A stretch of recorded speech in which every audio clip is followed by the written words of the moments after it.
Outer Wilds is not only one of my favorite games ever, but I think it's in the running for one of the best space exploration games ever made also. Since release, it's gained a lot of traction and popularity, with a loyal fan base, but it does seem to be more of a cult following. While this is anecdotal, nobody I know in my personal life has played it, and even less knew about it before I told them it existed. Unfortunately, it shares a similar name with the game Outer Worlds, which came out the same year. A game that also takes place in space, where you can travel to other planets. Well, kinda. It's some of the worst timing imaginable for a release. I know at least one person that wrote off Outer Wilds thinking it was Outer Worlds, a game he thought looked bad. It didn't help that for the PC it was an Epic exclusive, but I'm not gonna stoke that flame. Even today I still see the two games get confused for each other. It's just unfortunate, and there's really nothing anyone can do about it. Outer Wilds is a game about the journey. In a sense, it has a similar thesis to classic Star Trek. You're seeking out answers by exploring your solar system. What will you find? Who will you find? What's out there waiting for me? The only way to know is to go out there and find out. I've debated how I should make this video, or if I even should. Normally a spoiler warning is enough, but this time it won't be. The thing is, a game like Outer Wilds is, well, how do I put this? You ever read or watch a mystery story? The fun part for many is trying to figure out the mystery, either before the characters do, or as they do. It's that aha moment in a puzzle game. Even as a tiny channel, I don't want to risk blowing the whole mystery you'll discover. In a roundabout way, I'm saying I'm going to spoil a little bit, but not a lot. If you want to go in knowing absolutely nothing, now is your time to stop watching.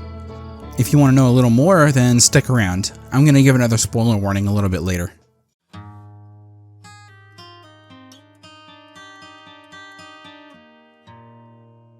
Outer Wilds starts off with our protagonist waking up on the day of their launch into space. They're joining the very few who have become astronauts, ready to explore the star system for answers. The game does a very good job letting the player get used to the controls and learn what's going on. You can walk around and talk to people on your planet. Most of them just want to talk to you about your day going into space. The tutorial is crafted in a way that feels natural. You can also skip it entirely and just grab the codes to your ship, if you wish. You'll meet a child next to a miniature version of your spaceship. You can fly the model ship all you like without the fear of crashing into something and dying horribly. The game will suggest that you play with a controller, and while I have played the game with mouse and keyboard in the past, I will admit that the ship does control better with a controller, as they suggest. I think it's worth the sacrifice of not using mouse and keyboards. It's usually my preferred method to play first-person shooters. The ship itself controls fine once you get used to it. You just have to match velocity with whatever object you're trying to land on, and that solves about half of your problems. You'll also learn how to use your other tools. Using them might not be rocket science, but it's better to use them in a controlled environment, not in outer space. You have a single scope, which can be used to find important sounds. You can hear the sounds of musical instruments from all the different planets. It's not that listening to music is the only thing you'll be doing with this. You'll definitely find other uses for it out there. You'll also learn how to use the probe. The probe is something that can be shot out and used to find things that are dangerous and take photographs without needing to get close. These crystals emit a deadly gas that's invisible to the naked eye, but with your probe, not only can you see the gas with your photos, but it also tells you if it's dangerous to go near it. The zero-G caves teach you how to use your jetpack in different states of gravity, or lack thereof. You'll be asked to repair something in a low-stress spot here. Trust me, you're really going to want to learn how to do this now, and not while you're hurling through space. All you need to do is learn how to stabilize yourself, and remember that there's no natural up or down in space. What I really respect is that the game does treat this as if the protagonist is aware of these things already. They aren't just explaining things to the character that they would already know, they're saying it in a way of, hey, do you want to do this one thing for us one last time before you leave? The last matter is the trip to the observatory/museum to get the launch codes. The player can learn more about the Nomai here, and a strange rock called the Quantum Shard. When you look away from it, it disappears and goes somewhere else.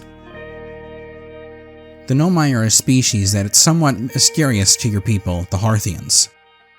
The Harthians have found traces of the Nomai all over their star system, but still know very little about them. They seem to have disappeared or died out thousands of years ago, and all that's left of them are bones and their technology. Speaking of Nomais and their technology, you as the player will be given the newest piece of equipment, a translation device for their language. You'll be the first of your kind to be able to fully read and understand what the Nomai were talking about. It's a very exciting time for the Hearthians. They owe everything to the Nomai. Their technology is what allowed them to reach space in the first place. You're given your codes, and on your way out, the latest discovery, a Nomai statue, stares at the player. The player's life then flashes before their eyes.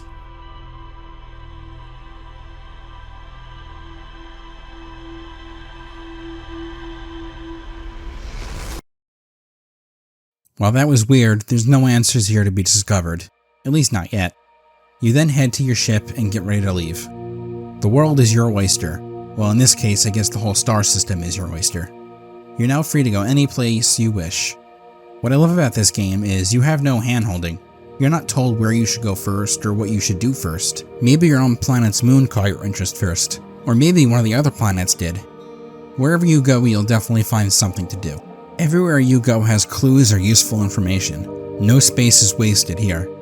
The moon named the Adelrock has information that won't make sense to you right away, but later on you'll find something else and learn and go, oh, I get it now. And if you come here later, you'll go, oh, so this is what that clue meant. That's what they were talking about. And this won't only apply to the Adelrock, it applies to everywhere.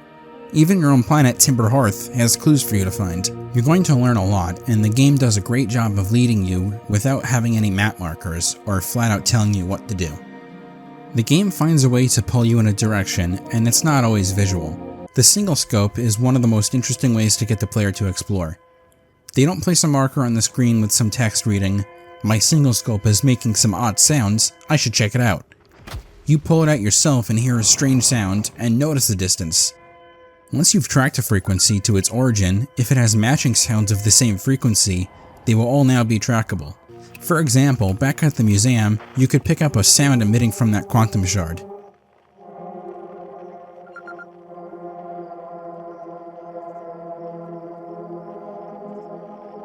It almost sounds like singing, like choir singing. Well, now you can track other singles from other shards all over the system. Sure, you know what it is, but you don't know where it is yet, and you don't know what adventures you'll get into trying to find it. This is just one example though, there are plenty more just like this. The planets are all visually interesting, drawing the player to see what could be there. And while the scale of everything is laughably small when it comes to a real-life perspective, it's a game, so who really cares? From Earth, you'd never even hope to see Venus in our skyline, or get there in a reasonable amount of time. The size and close proximity allows for quicker exploration without wasting time, and this matters for reasons that are gameplay related. This is possibly the only thing I'm going to spoil, and I feel okay giving it away since they do use this in their promotional material. It's even mentioned on the Steam homepage. It seems like fair game, but I wanted to give you a warning anyway because I went into the game not knowing this was going to happen. So I'll give you a few moments to leave.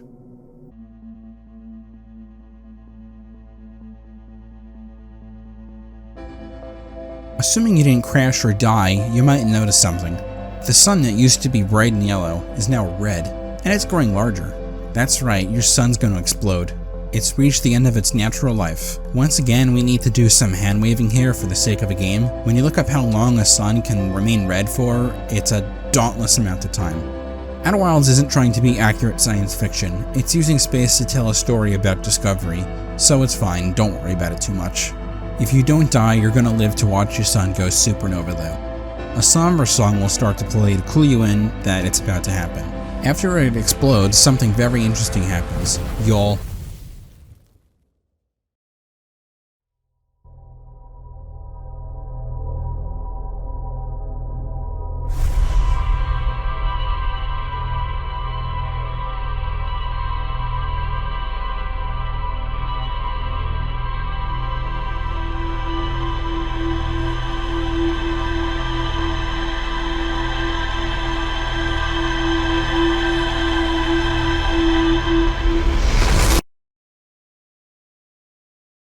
Outer Wilds is not only one of my favorite games ever, but I think it's in the running for one of the best space exploration games ever made also.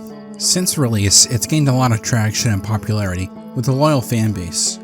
But it does— hold on. I already said this happened already, didn't it? Oh, God. Oh no. That's right, you've been Groundhog Day'd. If you ever die or live long enough to see the supernova, you're going to recount everything that's happened to you, much like earlier when you discovered that Nomai statue. You'll then wake up at the campfire every time. You seem to be the only one that remembers what happened. I gotta be honest, this floored me the first time it happened. I was absolutely hooked. This is the reason the star system has to be so compact. The time loop you're stuck in lasts for 22 minutes. At the 21-minute mark is when that tune will start to play, letting you know that you only have 1 minute left. This seems like a very small window, but honestly it's not too bad. You'd think that it would impede exploring, but I rarely found this to be the case. 22 minutes is enough time to explore if you learn how to pace yourself. What I mean is, in an open world sandbox game, sometimes you have so much to do at once that it might be overwhelming. In this case, you don't have the time to juggle that many things at once. Pick one thing and stick with it until you're done with that one thing. If you need to go back, you can. And you might even find a shortcut or two to get you there quicker. And since there's no puzzles, you don't need to resolve puzzles over and over again to eat up more time. When exploring an area, your ship's computer will log any clues you've found. It will also let you know if you've missed anything in an area you've already visited. This saves the player from that dreadful feeling of, did I miss anything here? You really shouldn't feel too stressed about the timer. It's rarely going to affect you negatively. Time won't stop when you're talking to people, reading text, or looking at your computer. At least not normally. You have the option to change this and pause the game on all three of these individually. In other words, I can choose to have it pause while I'm reading text from my ship, but not have it paused when I'm talking to people or translating things. Slow readers can thank the devs for being this kind and add a feature like this. This is definitely personal bias, but I do love time loop stories. I love Groundhog's Day, Majora's Mask is my favorite Zelda game, and time-based episodes of TNG are some of my favorites and most rewatched. Also, The Inner Light is probably my favorite episode, and while it's not a time loop, well, if you know, you know. Much like when I talked about Dead Rising, I understand why some people hate time constraints and wish that they could just go at their own pace.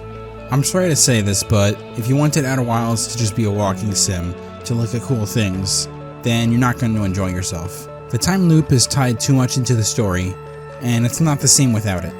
I defended the ticking clock in Dead Rising, and I'm going to defend it here too. I believe it's a valid method of storytelling. I've done my best to defend it, but at the end of the day, some games like this are just not going to click with some people, and I understand they're just not going to enjoy a game the same way I do, and just feel too stressed if they have any time constraints whatsoever. I want to do my best and talk about this without coming off pretentious, so forgive me if I fail and come off that way.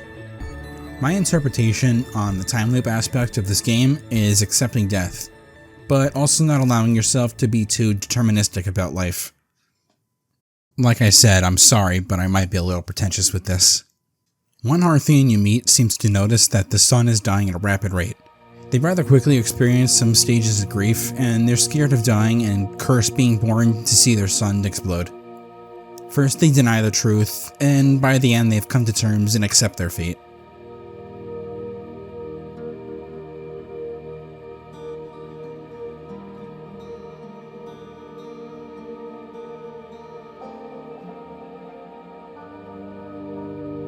I remember a long time ago, I must have been around 9.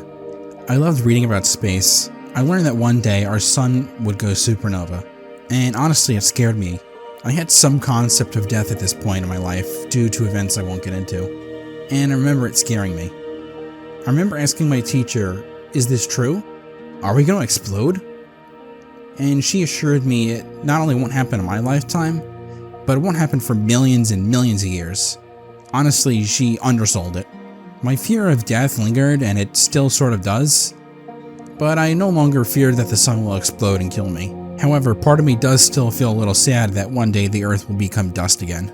I didn't say anything or tell my teacher I thought this, but I did think, it's so sad that someone will be alive for that though. Since I was 9, I didn't have the understanding the likelihood of humans being around on Earth in time to see the sun explode is very unlikely, but goddamn did this line resonate with my younger self. It's just uncanny. You meet another Hearthian who's also stuck in the time loop. It seems they found a way to get into it too, which I won't spoil for you. Let's just say that you're not alone here. Anyway, they seem to be more fine with dying. Their personality is very laid back, very devil-may-care. In fact, they kind of think it's fun. The nature of most Tarthians seems to be this way, where either they strongly believe in an afterlife, or since they have no natural predators, self-preservation's just not embedded in them. Either way, the point is that Hearthians just don't seem to be very scared of death, on average. The game itself isn't really about death. Death is definitely part of your journey, but it truly is more about the greater mystery around you. You can and will solve it, but your death, well, it's gonna sneak up on you, and there's nothing you can do about it. Even if you're in the middle of something, well, tough shit, you're still gonna die. The song that plays telling the player that the end is coming is very somber. On the first few loops, it filled me with dread to hear, knowing that this is it, this is the end, I have to start over again. But after a while, I just came to accept it. I accepted death and I accepted that this is gonna happen. I did start to find the song beautiful though, and welcomed it. Maybe knowing I get another chance helps.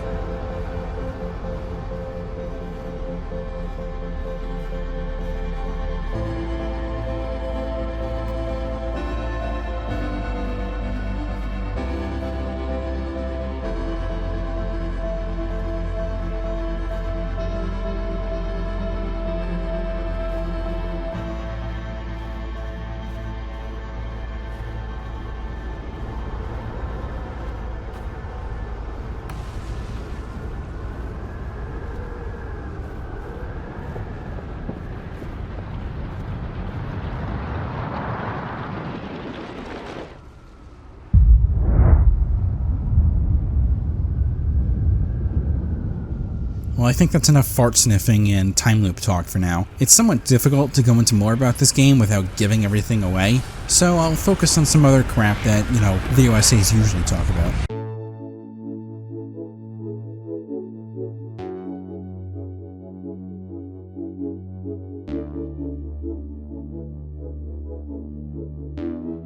I really enjoy the visuals. The spaceships the Hearthians pilot are really cute, unrealistic but charming. They remind me of a lunar lander if it were made out of garbage. The details inside your ship are really great too. Given that the player will spend a lot of time here, there's a lot of attention to detail. You have a gravity stone that keeps you grounded inside the ship. Your ship is jammed with supplies you'll need. You have a place for your spacesuit, your gadgets. I also recently learned that the ship has an eject button. I can't really say why you'd ever want to use it, but hey, here you go.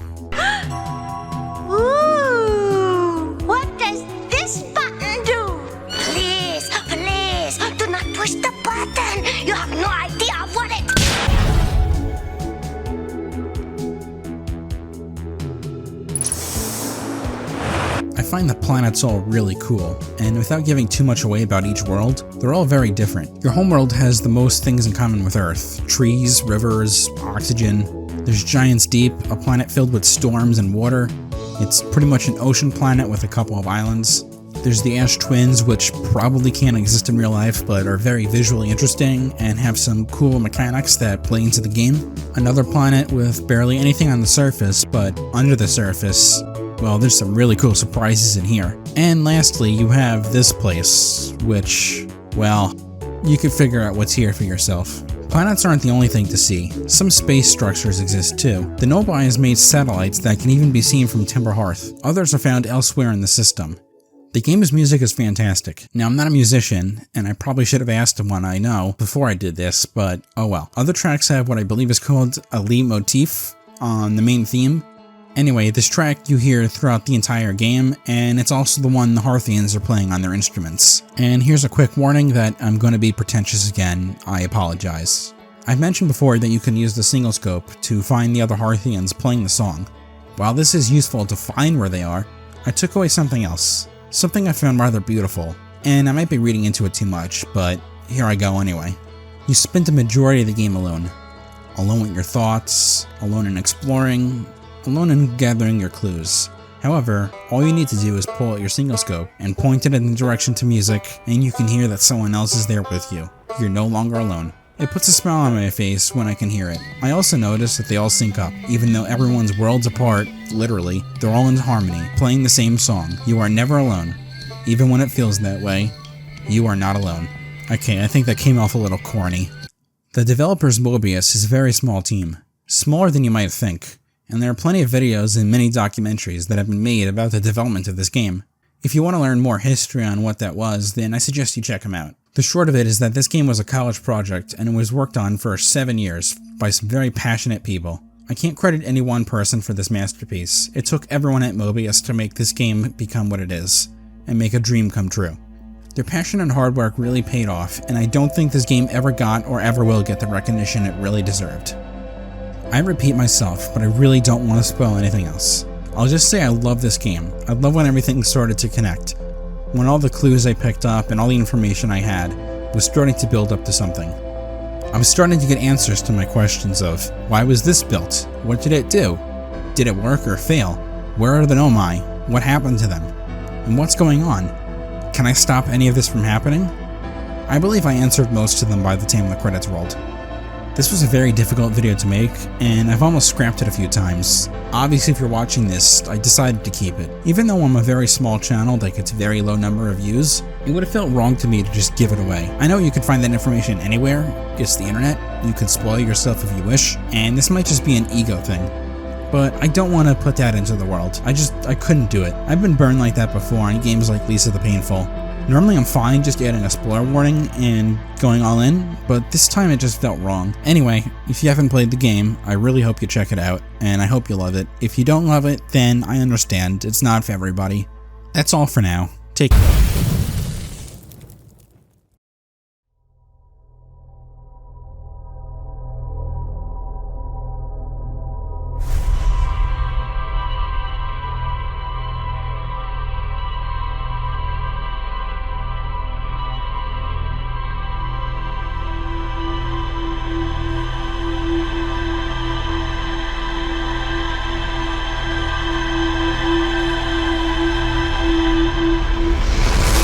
Outer Wilds is not only one of my favorite games ever, but I think it's in the running for one of the best space exploration games ever made also.